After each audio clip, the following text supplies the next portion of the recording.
प्रारंभ होत आहे। आजचे प्रवचनकार आहेत आदरणीय पूजनीय करंजी निवासी गोविंदराज बाबा सरळ।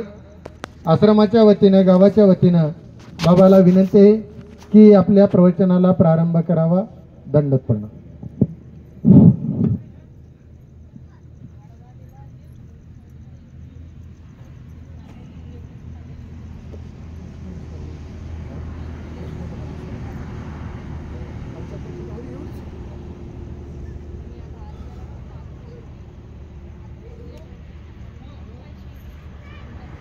जो सहयोगीचा इष्टाती अमोघा सिद्धी जयाच्या घरी तो मातापुरी राज्य करी।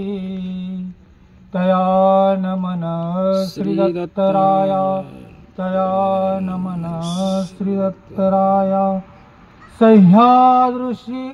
सह्याद्री शिखरे रम्यम आत्र्यानुस्तोयन्दनं स्तवन्दे परमानन्दनं। श्री दत्तात्रेय जगद्गुरु, श्री दत्तात्रेय जगद्गुरु, श्री दत्तात्रेय महाराज की जय। परब्रह्म परमेश्वर अवतार श्री दत्तात्रेय प्रभू, श्री दत्तात्रेय प्रभू अवतार दिनानिमित्त होत असलेला हा ज्ञानामृत सोहळा व त्या अनुषंगाने या ठिकाणी जे 3 दिवसाचा होत असलेला हा सत्र, त्या सत्रांचे किंवा त्या पोथीचे प्रवाचक आदरणीय श्रद्धेय प्रातस्मरणीय परमपूज्य महंत श्री मम स्नेही माधवव्यास बाबाजी संन्यासी, तसेच या कार्यक्रमांचं ज्यांनी आयोजन केलं असे वैरागी मूर्ती आदरणीय श्रद्धेय प्रातस्मरणीय श्री दत्त आश्रमाचे संचालक श्री विलासदादाजी नागापूरकर, तसेच परिसरातून आपल्या वाशिममधून उपस्थित असलेल्या तपस्विनी रेनाईसाताई खामनेकर आणि या संपूर्ण परिसरातून किंवा झोडगा या गावातून जे वासनिक मंडळी या ठिकाणी उपस्थित झाली, अशा या व्याख्यानमालाचे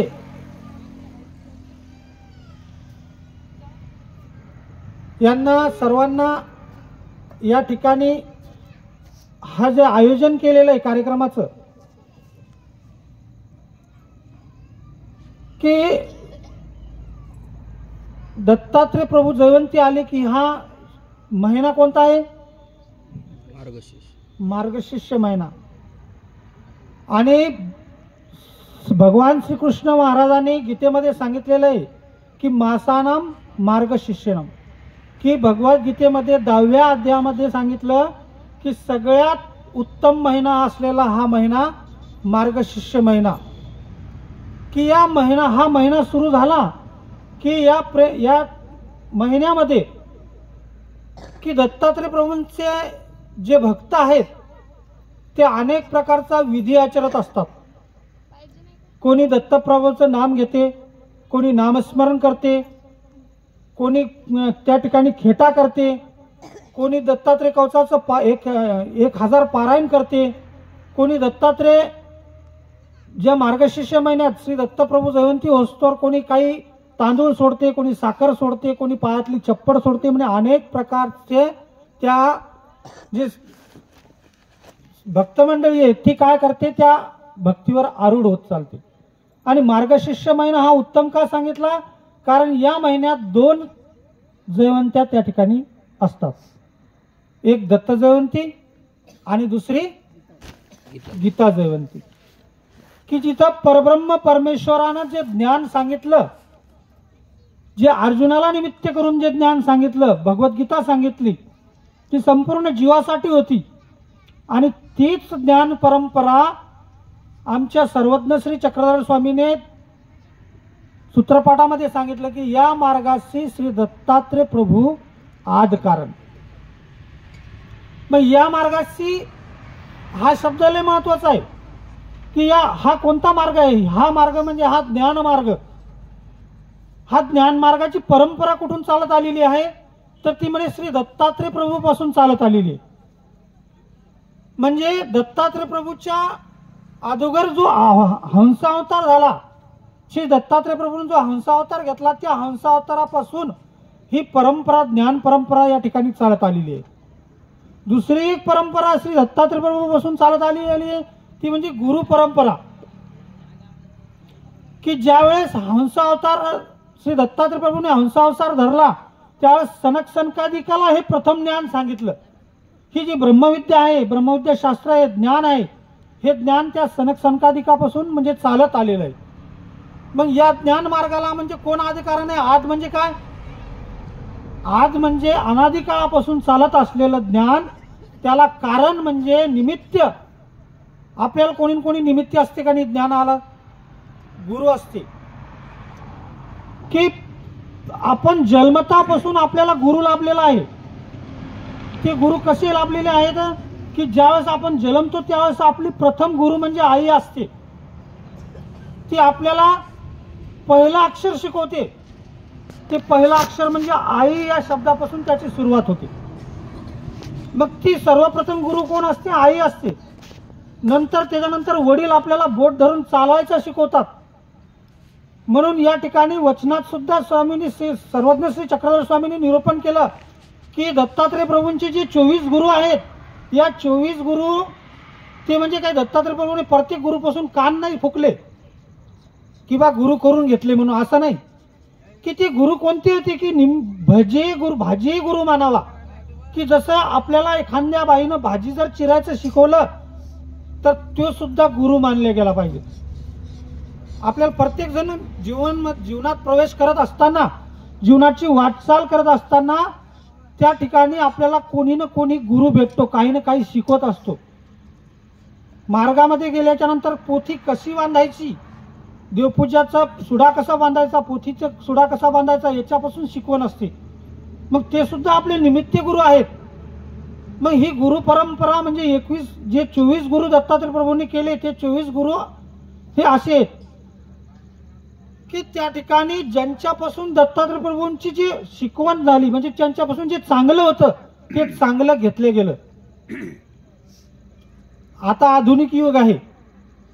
आता चांगलं टाकल्या जाते आणि वाईट घेतल्या जाते. आता काय आहे, आता चांगल्याच शिकवल्या नाही, वाईट जे असेल समजा ते जर नेत असेल धाब्यावर बसवाय तर मग तो गुरु आहे, चांगला शिकवणारा गुरु नाही. म्हणून श्री दत्तात्रय प्रभूंचा महिमा ज्यावेळेस सर्वज्ञ श्री चक्रधर स्वामींनी निरूपण केला, एके ठिकाणी स्वामींचा मुक्काम असताना चांगदेव भट्ट आणि डकले स्वामीजवळ बसलेले असताना त्या ठिकाणी श्री दत्तात्रय प्रभूंचा दर्शनाचा महिमा निरूपण करत होते. आणि दत्तात्रय प्रभूंचं दर्शन कसं आहे प्रत्येकाला माहिती आहे की अमोघ दर्शन आहे. अमोघ म्हणजे की दत्तात्रय प्रभूंचं दर्शनच होत नाही. कारण दत्तात्रय प्रभूंच्या दर्शनाला जीव कसा पाहिजे की योग्य जीव पाहिजेत.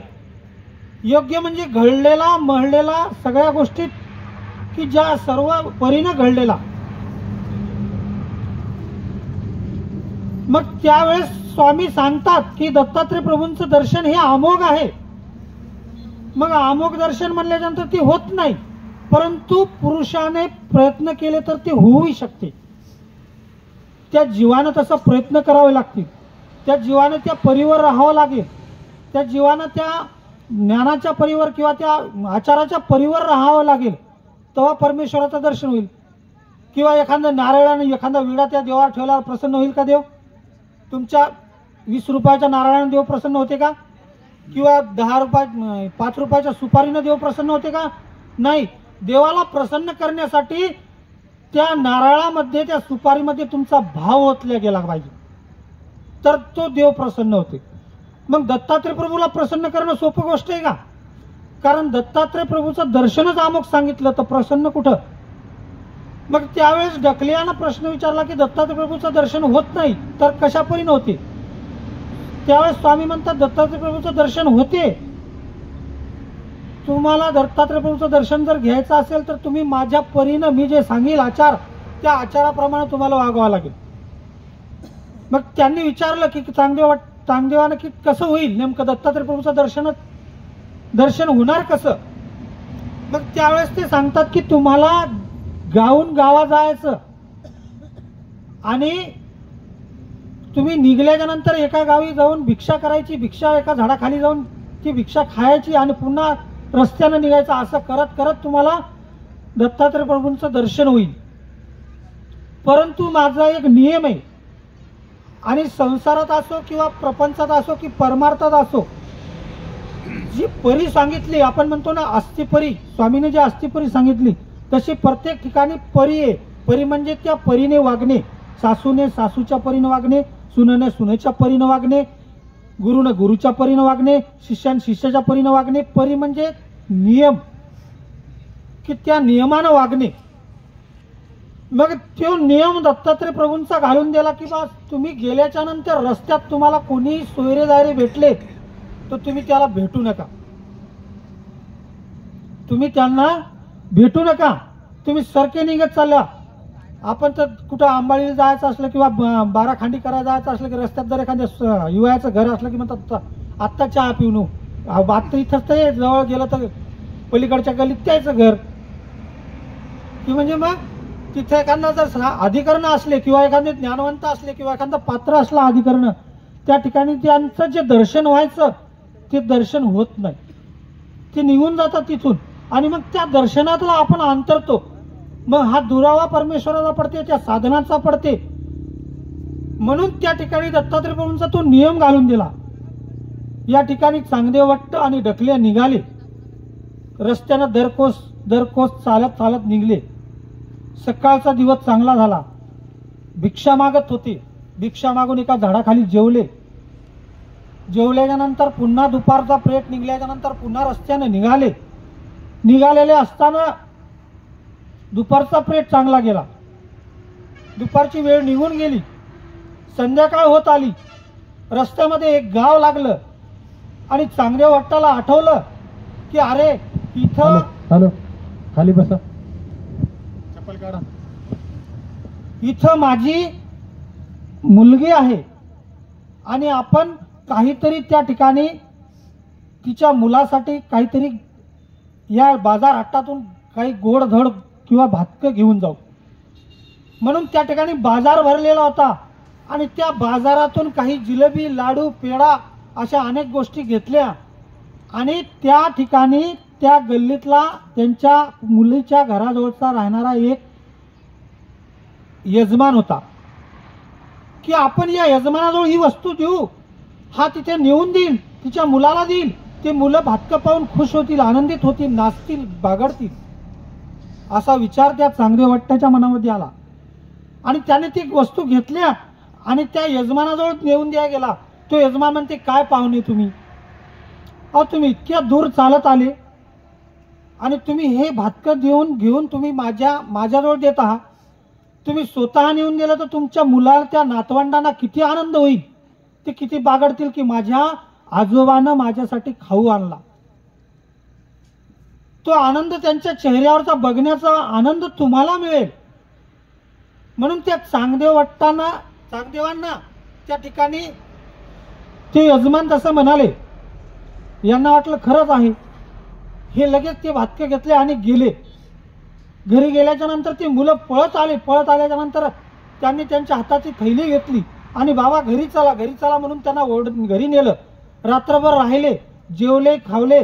सकाळी झोपेतून उठतात आणि एकदम पाहतात तर आपण ही कुठं आहे आणि विचार करतात की आपण आपल्याला जी परी घालून दिली दत्तात्रय प्रभूनं, स्वामीनं जे नियम घालून दिले, आपण त्या नियमाला तर चुकलेलो आहोत, आपण भरकटलेलो आहोत.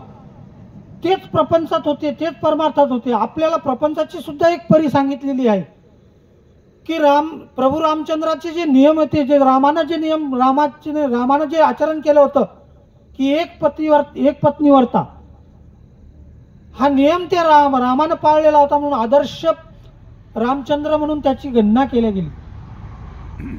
किंवा परमार्थात असताना सुद्धा आपण त्या परमेश्वराच्या जे वचन आपल्याला घालून दिले त्या वचनाच्या परीनं आपण राहत नाही. हे वचनाच्या परीनं आपण राहिलं तर आपलं अनुसरण सिद्धीला गेलं जातं. त्या ठिकाणी ज्यावेळेस हे चांगदेवाला कळालं त्यावेळेस म्हणत आता काय फायदा. दोघंही वापस स्वामीजवळ वापस आले आणि वापस आल्यानंतर स्वामींना म्हणतात, जीजी आम्ही तुम्ही घातलेल्या नियमानं आम्ही चुकलो, की आपण त्या परमेश्वराच्या विधीपासून परमेश्वराच्या दर्शनापासून अंतरतो. हे दत्तात्रय प्रभूंचे नियम हे मार्गशीर्ष महिन्यातच का पाळावे. कारण मार्गशीर्ष महिन्यात सगळ्यात उत्तम का सांगितला, कारण त्या महिन्यामध्ये या ज्ञान परंपरेची जी ज्ञानगंगा आहे ती ज्ञानगंगा या महिन्यातूनच सुरुवात झालेली आहे. की दत्तात्रय प्रभूंचा जे महिमा आहे की श्री दत्तात्रय प्रभू त्या ठिकाणी यदुराजाला जे ज्ञान सांगितलं ती ज्ञान परंपरा आतापर्यंत स्वामींच्या म्हणजे कलियुगापर्यंत चालत आली. की दत्तात्रय प्रभू हा अवतार कसा आहे, चारी युगात वावरणार आहे. अवतार अनेक झाले आणि पुढे बी होणार आहेत, परंतु किंचित लक्षण म्हणजे त्या ठिकाणी चारी युगामध्ये हा अवतार अजून सुद्धा आहे. जे नित्यक्रम आहे देवानं जे नित्यक्रम दत्तात्रय प्रभूंचा नित्यक्रम आहे, कोणता नित्यक्रम आहे सांगता येते कोणाला. काशी स्नान, कोल्हापुरी भिक्षा, पांचाळेश्वरी भोजन आणि माहुरी निद्रा. ते अजूनही सुद्धा दत्तात्रय प्रभूंचं चालू आहे. की या ठिकाणी एक दत्तात्रय प्रभूंची लीळा आहे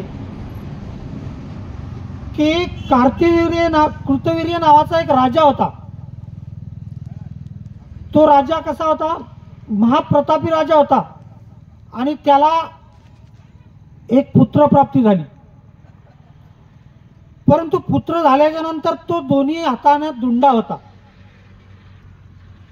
म्हणजे त्याच्या हाताला दोन्ही हाताला बोट नव्हती.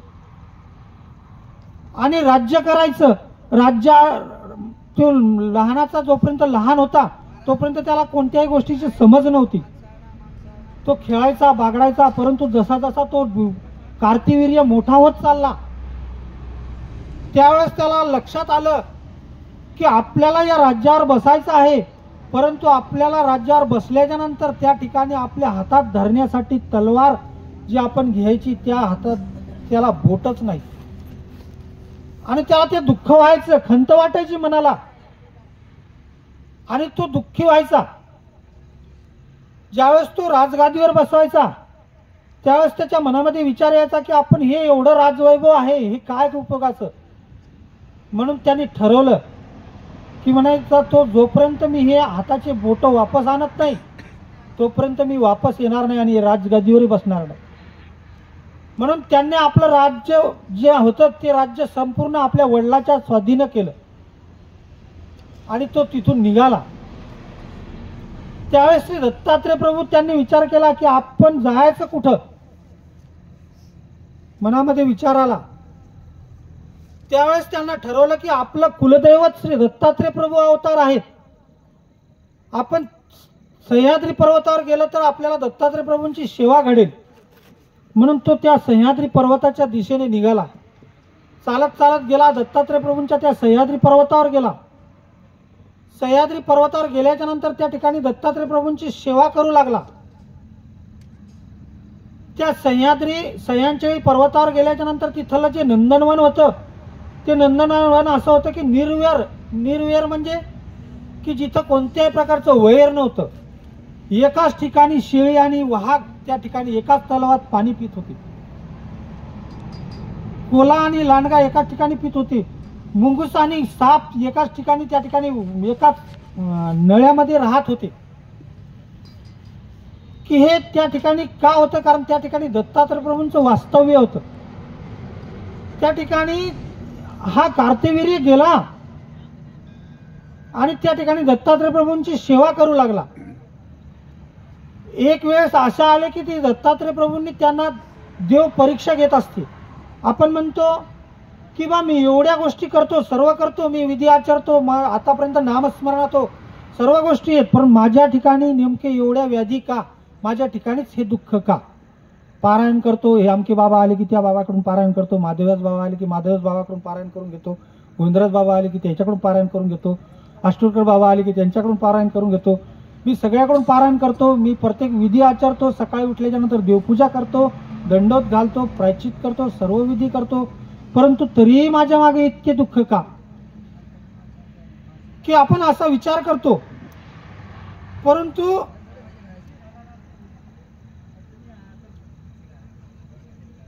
त्या ठिकाणी की ज्यावेळेस तो त्या ठिकाणी दत्तात्रय प्रभूंची सेवा करायला गेला त्यावेळेस त्यांना त्याच्या मनामध्ये जे दुःख होते, परंतु त्यांना हार मानली नाही आणि देवाने त्या ठिकाणी परीक्षा घेतली की बरे पाहू आता हे कुठपर्यंत दम धरतो. तसंच प्रापंचिक जीवनात सुद्धा आहे. परमेश्वर फक्त आपली परीक्षा पाहतात की नेमकं हा आपल्या आचरणाला, आपल्या विधीला हा कुठपर्यंत पात्र ठरतो.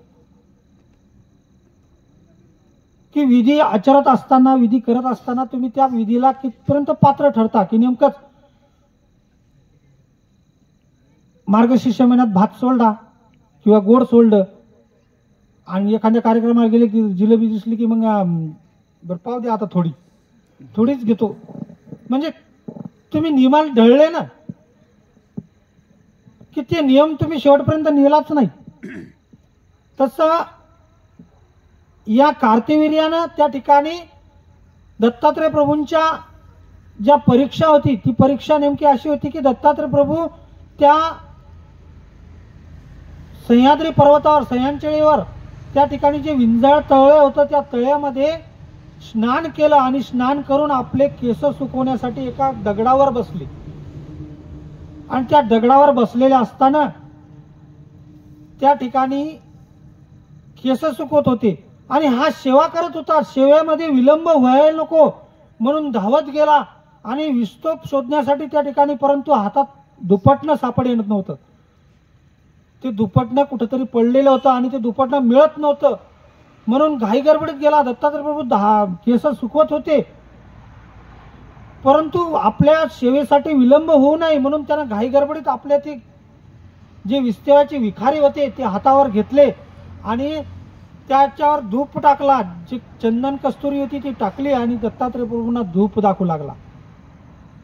त्या केसांना धूप दाखवत होता, परंतु धूप दाखवते वेळेस त्या हाताचे ते सुगंध, वरचा जो चंदन कस्तुरीचा सुगंध होता तो त्या ठिकाणी संपला आणि हात ज्यावेळेस जळू लागले त्यावेळेस त्या हाताचा करपट वास तो संपूर्ण दत्तात्रय प्रभूंच्या अवतीभोवती दरवळू लागला. त्यावेळेस ते करपट वास गेल्याच्या नंतर दत्तात्रय प्रभूंनी मागे वळून पाहिलं आणि त्याला म्हणतात, अरे सांडी सांडी सांडी म्हणतात. ते हातातलं टाकून दे, विस्तू टाकून दे, मी तुझ्यावर प्रसन्न झालो, काय मागायचं ते माग. आता जीवाला मागायचं सांगितलं की नेमकं मागता येत नाही. प्रत्येक ठिकाणी पहा, तुम्ही आतापर्यंत मंदिरात गेले असाल, आतापर्यंत बरेच ठिकाणी गेलेले असाल, त्या ठिकाणी तुम्ही मागता काय? प्रापंचिक व्यवहारिक जो नाशिवंत गोष्टी आहेत त्याच गोष्टी तुम्ही मागता. की जसं व्यवहाराचं काय असते, व्यवहाराचे तुम्ही प्रपंचिक व्यवहारात काय असते हे सगळं तुम्ही जे दिसते ते नासते. आतापर्यंत जे दिसणार आहे प्रपंचामध्ये ते सगळं नाशिवंत आहे. नित्य काय आहे? फक्त जीव आहे, अनादी काळापासून चालत आलेला. तो बी याच्यातला, तो दिसत नाही तुम्हाला. जे दिसत नाही ते नित्य आहे आणि जे दिसतं ते अनित्य आहे. मग हे अनित्य नाशिवंत गोष्टी तुम्ही मागता. जसं कसं कनाशीच्या ब्राह्मणासारखं, की कनाशी मागणं कसं असावं. त्या कनाशीच्या ब्राह्मणानं काय मागितलं की ज्यावेळेस सर्वज्ञ श्री चक्रधर स्वामी म्हणतात, भट्टो तुम्ही काहीतरी मागा, त्यावेळेस ते म्हणतात की जिजी मज सुने हाती तक्र भात द्यावीजी. म्हणजे त्यांना मुलगा नव्हता त्या ब्राह्मणाला. पहा, लक्षात घ्या, त्या ब्राह्मणाला मुलगा नव्हता म्हणून मुलगा बी आला त्याच्यात. गरीब असल्यामुळं, श्रीमंती नव्हती, काहीच नव्हता, गरीब होता, त्याच्यामुळं शेती आली. भात म्हणल्यानंतर ताण काय आलं, शेती आली. सून म्हणल्यानंतर मुलगा आला, आणि ताक म्हणल्यानंतर म्हशी आल्या. सुन हाती तक्र भात द्यावीची. म्हणजे एका याच्यात सगळं मागून घेतलं, पण शेवटी काय मागितलं, एका याच्यात मागून बी नाशिवंत मागितलं. की त्या ठिकाणी स्वामी दृष्टांत सांगतात की बा जीव मागतो कसा, की एक कपडे विकणारा माणूस असतो, तो काय करतो, एका कल्पतरूच्या झाडाखाली बसतो, आणि ते कल्पतरूच्या झाडाखाली बसल्याच्या नंतर ते कल्पतरू त्याला प्रसन्न होते, म्हणते अरे माग, काय मागायचं ते. त्यावेळेस ते मागते, म्हणते बाबा मला काहीच नाही. आता त्याला मागाय, कल्पतरू प्रसन्न झाल्यावर काय मागसाल बरं तुम्ही, मोक्ष दे, नाही तर भरपूर संपत्ती दे, कोटी रुपये दे, नाही तर मला एखाद्या राष्ट्राचा प्रधानमंत्री कर किंवा राष्ट्रपती होऊ दे, असं मागसाल ना. ते म्हणते मोल्ड, जे कपडे गुंडाळायचं लाकूड असते ना, त्याला काय म्हणतात, वेव. शेवटी त्या कल्पतरूचं लाकूडच मागते. म्हणजे जीवाला मागता येत नाही. आताच्या जीवाचं मागणं असं आहे की बा जर मले जर एक दृष्टांत आहे, एका माणसाला देव प्रसन्न झाला, आणि देव प्रसन्न झाल्याच्या नंतर त्याला मागितलं, म्हणजे मी तुला प्रसन्न झालो, काय मागायचं ते माग, पण एक आट आहे म्हणे, जर तुला एक पट भेटलं तर शेजारच्याला दुप्पट भेटत. ते म्हणे चला भेटते तर भेटते, काही असो. हे मागणं आत्ताच आधुनिक काळातलं सांगायला लागलो बरं मी तुम्हाला, की दुसऱ्याला दुप्पट भेटल.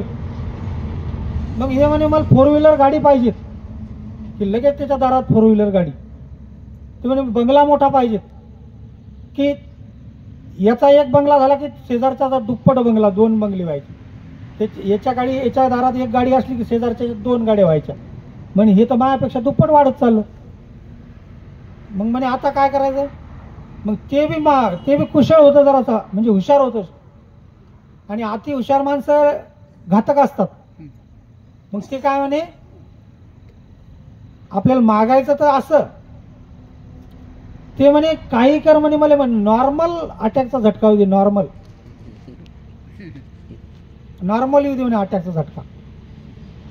मग याले नॉर्मल आला, आणि तो शेजारचा कायमचाच गचकला. म्हणजे काही मागणारे असे बी असतात. मग या ठिकाणी त्या कार्तवीर्याला श्री दत्तात्रय प्रभू प्रसन्न झाले, आणि त्या ठिकाणी दत्तात्रय प्रभूंनी वरदान दिलं की तुला जे मागायचं ते माग. ते म्हणे देजी मला मागायचं काय नाही, परंतु माझे हे हात आहेत, त्या हाताला बोट नाही. मग दत्तात्रय प्रभूंनी त्यांना वरदान दिलं, जा म्हणे तुला सहस्त्रभुजा निर्माण होती. म्हणजे सहस्त्रभुजाचं ताकद, सहस्त्रभुजा म्हणजे 1000 हात नाही आले त्याले. ते म्हणतात नाही याच्यात काय बाबा 2 हातीचं बळ आहे. म्हणजे काय म्हणतो आपण, 2 हातीचं बळ आहे.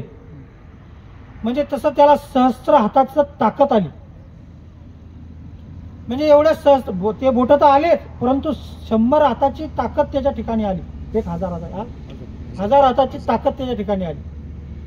आणि त्याला वरदान दिलं पुन्हा दुसरं, की बा तू या संपूर्ण सृष्टीचा एक मोठा राजा होशील, परंतु तुझ्या त्याला एक परी सुद्धा म्हणजे नियम सुद्धा घालून दिलेला आहे की तुझ्या हातून गोहत्या, स्त्री हत्या आणि ब्राह्मण हत्या ह्या 3 हत्या त्या ठिकाणी घडल्या नाही पाहिजे. या नियमाने जर तू राहशील तर तू संपूर्ण या सृष्टीचा एक राजा होशील मोठा, असा नियम त्याला घालून दिला. त्यावेळेस हा कार्तिवीर्य तिथून निघाला, देवाला दंडोत केला आणि निघाला. बरेच वर्ष त्या ठिकाणी राज्य केले, भरपूर पराक्रम केले, भरपूर राज्य जिंकले. आणि त्याला एक छंद लागला, व्यसन. छंद म्हणजे व्यसन. आणि व्यसन चांगलं असलं तर ठीक आहे, परंतु वाईट असलं तर अधोगतीला कारण होते. ते व्यसन कोणतं असो, व्यसन म्हणजे चांगलं बी असते आणि वाईट बी असते. जसं तुम्हाला एखाद्या संगीताचं व्यसन लागलं तर ते चांगलं बी आहे, पण तेच संगीत जर तुम्ही ढोलकीच्या तालात तिकडं वाजवलं तर वाईट बी. तुमचं ऊसापासून गुळ होते, ऊसापासून साखरही होते आणि ऊसापासून दारूही होते.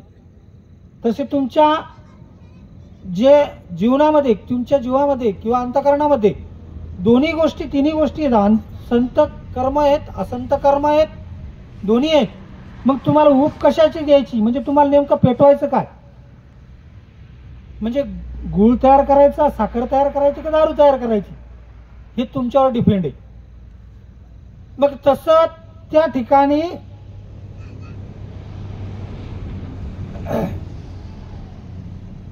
जे कार्तिवीर्य होता, त्या कार्तिवीर्याला त्या ठिकाणी व्यसन लागलं. इथं आमच्या स्वामीला सुद्धा एक व्यसन लागलं होतं. कोणतं होतं स्वामीला व्यसन? सर्वज्ञ श्री चक्रधर स्वामींचं व्यसन कोणतं होतं?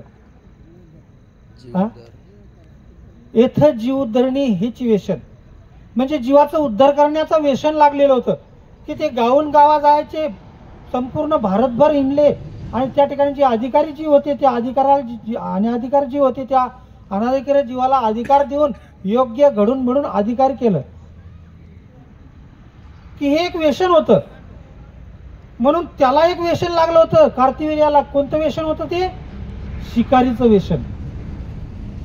तो शिकार करायला जायचा. सकाळी उठला, सकाळी फिरून आल्याच्या नंतर सकाळी तो शिकारीला जायचा. आणि एक वेळेस तो शिकारीला गेला, खूप दूर गेला, इतका दूर गेला की संपूर्ण राज्य सोडून भरपूर दूर गेला, जंगलात गेला. कुठंच जवळपास काहीच दिसत नव्हतं, घर नाही, दार नाही, काहीच नाही. खूप दूर गेला आणि दूर गेल्याच्या नंतर सैन्य सोबत होतं. त्या सैन्यांना सुद्धा तहान लागली आणि त्या कार्तिवीर्याला सुद्धा तहान लागली. तहान लागल्यानंतर तहानेनं व्याकुळ झाले.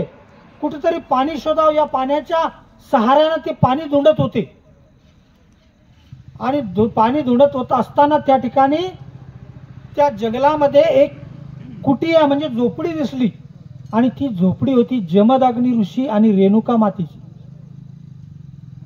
त्यावेळेस त्या सैन्यानं, त्या कार्तिवीर्यानं आज्ञा दिली की म्हणे अरे जा कुठेतरी पाणी शोधून आणा, हे सैन्य व्याकुळ झालेलं आहे. घोडे सुद्धा त्या ठिकाणी तहानेने व्याकुळ झालेले आहेत आणि मला सुद्धा त्या ठिकाणी तहान लागलेली. म्हणून ते पाणी शोधण्यासाठी त्या ठिकाणी जे सैन्य गेलं तर ते त्या ठिकाणी त्या जमदग्नी ऋषीच्या झोपडीत गेले आणि तिथं त्यांनी पाणी मागितलं की आमचा राजा खूप तहानलेला आहे, आम्हाला पाणी द्या. त्यावेळेस त्या रेणुकेनं त्या ठिकाणी जवळच एक झाड होतं, त्या झाडाचे पानं तोडले आणि त्या पानाचे एक द्रोण, पहिले द्रोण तयार करत होते. जुने लोक निंबाच्या काड्या आणायच्या, डाळाचे पानं आणायचे आणि मग त्याच्यावर ते लग्न असलं की ते 4-5 दिवसात ते पात्र तयार करणं आणि ते द्रोण तयार करणं. तसं त्या रेणुका मातेने एक द्रोण तयार केलं आणि त्या द्रोणात ते पाणी दिलं. आपल्या कमंडलू मधलं, जमदग्नीचं जे कमंडलू होतं त्या कमंडलू मधलं पाणी त्या द्रोणमध्ये टाकलं आणि ते पाणी घेऊन जाऊन त्या सैन्यानं, त्या जे मेन सैनिक होता त्या सैनिकानं विचार केला, म्हणे एवढ्या पाण्यानं आमच्या राजाची तहान काय, राजाची तहान तर भागतच नाही, सैन्याची भागत नाही, या पाणी करावं काय की इतकुसं पाणी घेऊन जा आणि त्याची तहान कोण भागावं. मग त्यांनी विचारलं, म्हणे याची एवढ्या तहान कशी भागल. म्हणे काहीच हरकत नाही, तुम्ही जा, हे पाणी एखादा मोठा गड्डा पाहून किंवा एखादा मोठा नाला पाहून त्या नाल्यात टाका तुम्ही तुम्हाला तिथं पाणी मिळेल. ते द्रोण घेऊन गेले ते सैनिक, आणि त्याने त्या ठिकाणी त्या जो मोठा गड्डा होता त्या गड्ड्यामध्ये ते द्रोणातलं पाणी सांडलं की त्या ठिकाणी मोठं असं धरण तयार झालं. इथं रिद्धी सिद्धीचं कार्य वर्तत होतं की जे जमदाग्नी होती, जी रेणुका होती ती देवतेचा विग्रह होती आणि जमदाग्नी हे जीव होते, परंतु देवतेचा विग्रह असल्यामुळे देवतेच्या ठिकाणी सामर्थ्य असते, ज्याला म्हणतो ना आपण पंचप्रकार. देवतेच्या ठिकाणी पंचप्रकार असतात, ते सामर्थ्य त्या देवतेच्या ठिकाणी होतं आणि म्हणून त्या द्रोण मधल्या पाण्याचं धरण तयार झालं आणि त्या ठिकाणी राजा पाणी पिला, सैनिकांना पाणी पिलं आणि ते चमत्कार पाहून त्या ठिकाणी राजाला एक कुतूहल निर्माण झालं की म्हणे हे कसं काय शक्य आहे. त्यावेळेस त्या राजा म्हणे आता मला भुका सुद्धा लागली, पाणी तर पिलं परंतु भुका लागल्या, आम्हाला जेवण्याची सुद्धा व्यवस्था इथं होत असेल तर पहा. मग पुन्हा ते सैनिक वापस आले, म्हणे बा आमच्या राजांना भूक लागली, आमच्या सैन्याला भूक लागली, आम्हाला काहीतरी जेवण मिळत असेल तर बघा. मग त्यावेळेस त्या ठिकाणी ते संपूर्ण सैन्य त्या झोपडीपाशी आलं आणि त्या रेणुका मातेला विनंती केली की बा आम्हाला या ठिकाणी काही भोजन मिळेल का.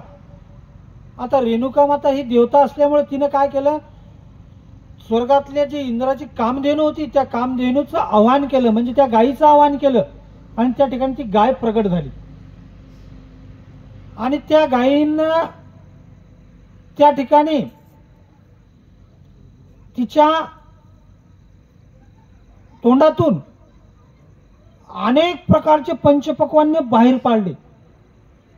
म्हणजे जे जे पंचप्रकारांना आपण ज्यांची नावं आठवत नाहीत अशा प्रकारचे पंचपक्वान्न, जिलेबी, लाडू, गरंजा, सगळं जे काय असेल ते पदार्थ ते त्या ठिकाणी त्या गायीच्या मुखामधून तयार झाले आणि सगळं सैन्य त्या ठिकाणी जेवाय पंक्ती बसवलेले आहेत आणि त्या ठिकाणी सगळ्या सैन्यांना त्या ठिकाणी ती रेणुका माता वाढत होती, जमदाग्नी वाढत होती आणि त्या ठिकाणी ते संपूर्ण सैनिक आणि राजा जेवण तृप्त झाले आणि हा चमत्कार पाहून त्या राजांच्या ठिकाणी लोभ निर्माण झाला. पहा की थोडक्यात असलं तर ठीक आहे, प्रपंचामध्ये तेच होते की आपण ज्या ठिकाणी आपल्याला आपण आहे त्याच्यात समाधानी नसतो.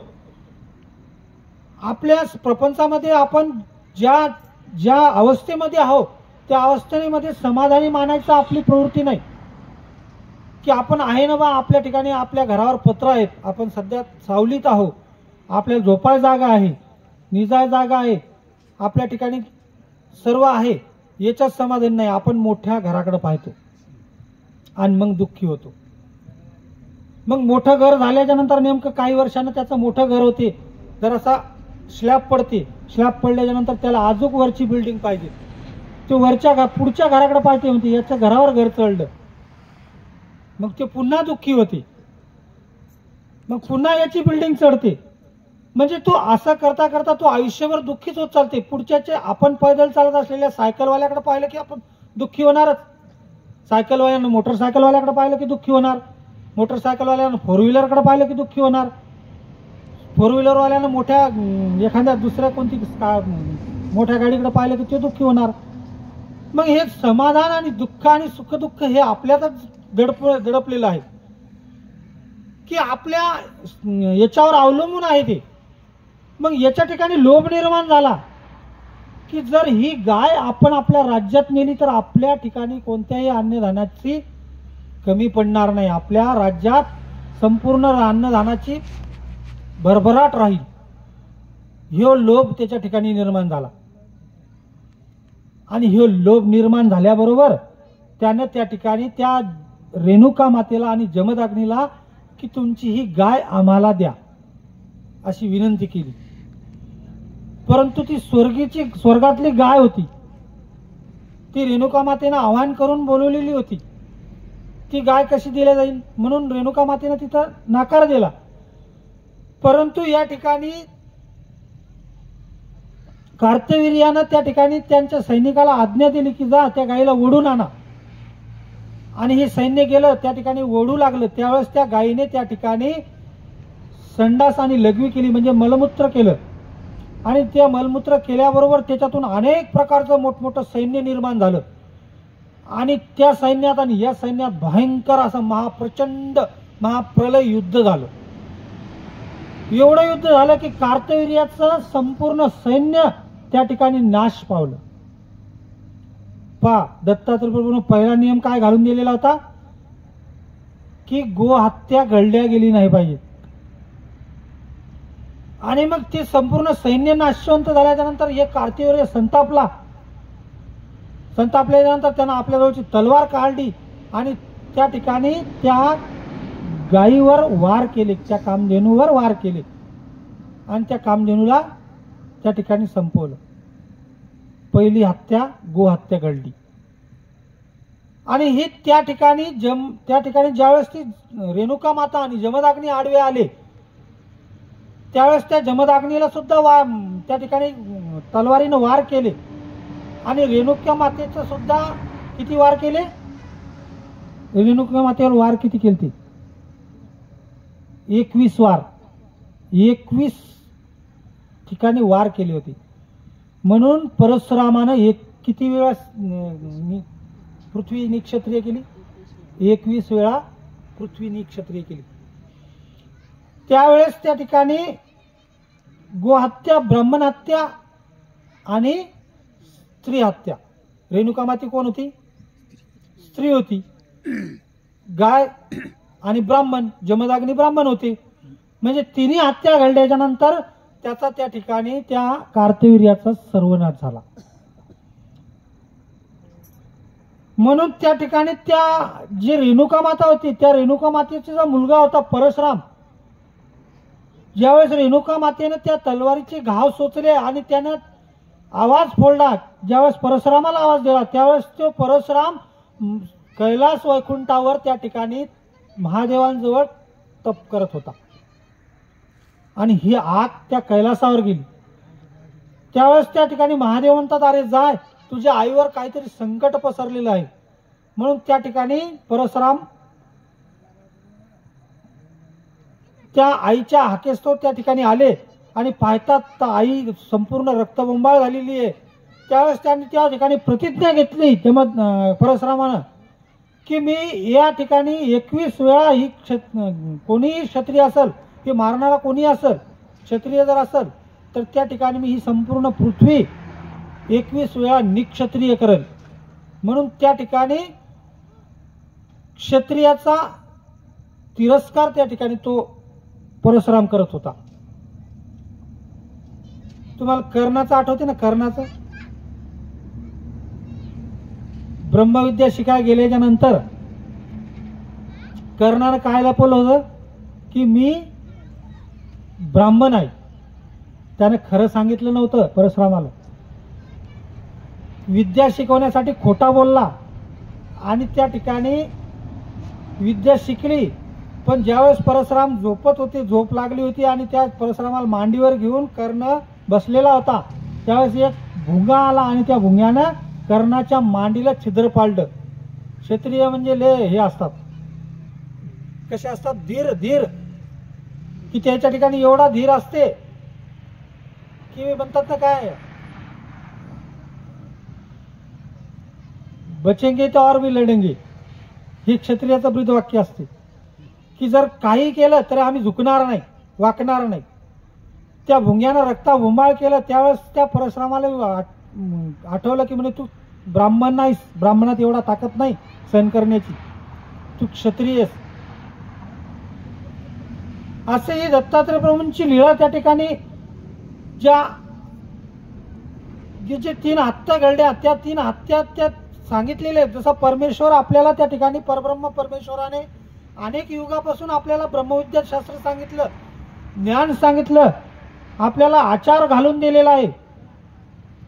त्या आचाराप्रमाणे जर आपण वागलो किंवा त्या अस्थिपरीनुसार आपण जर वागलो किंवा आचरण केलं तर आपण त्या जीवनाचा शेवट म्हणजे जीवनाचं ध्येय गाठू शकतो. किती वाजले बाबा?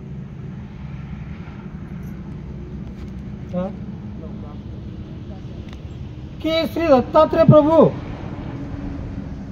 की ज्यावेळेस कोल्हापूरची भिक्षा सांगितली की कोल्हापूरला भिक्षा मागायला जात होते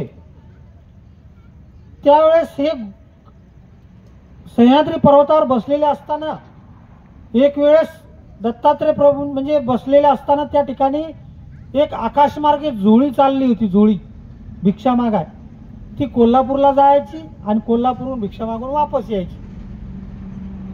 एक वेळेस असं झालं की दत्तात्रय प्रभू त्या ठिकाणी बसलेले असताना ती जोळी वरून पाहिली आणि त्या ठिकाणी ती जोळी दगड मारून खाली उतरवली आणि त्या जोळीतलं भिक्षांना खाऊन घेतलं आणि खाल्ल्याच्या नंतर ती पुन्हा जोळी आकाशमार्गे गोरक्षनाथाकडे पाठवली.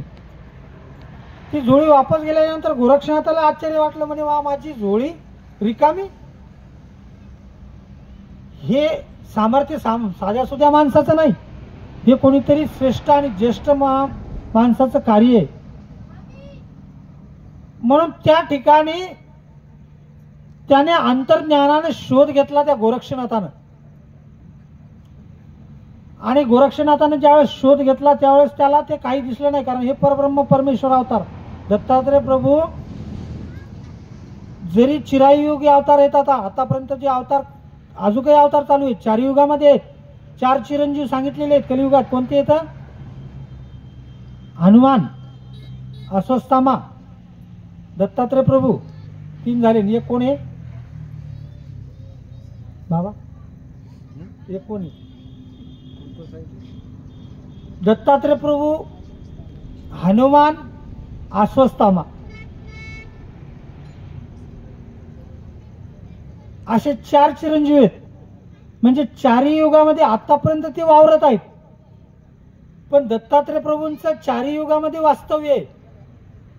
जिथं ज्ञान परंपरा किंवा पोथी प्रवचन किंवा ज्या ठिकाणी ब्रह्मविद्याशास्त्र असो किंवा ज्या ठिकाणी अवसर काळ असो त्या ठिकाणी परमेश्वराचं वास्तव्य कोण्याही ठिकाणी अजूनही असते. दत्तात्रय प्रभूंचं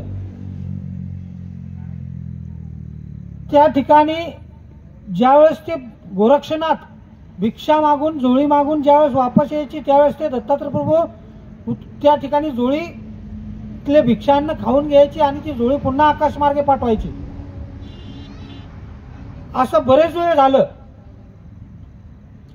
ती जोळी कोल्हापूरला भिक्षा जायची ज्या ती गोरक्षनाथाची शिष्य होती आणि त्या शिष्याची जी शिकणीण होती त्या शिकणीच्या इथे ती जोळी जायची.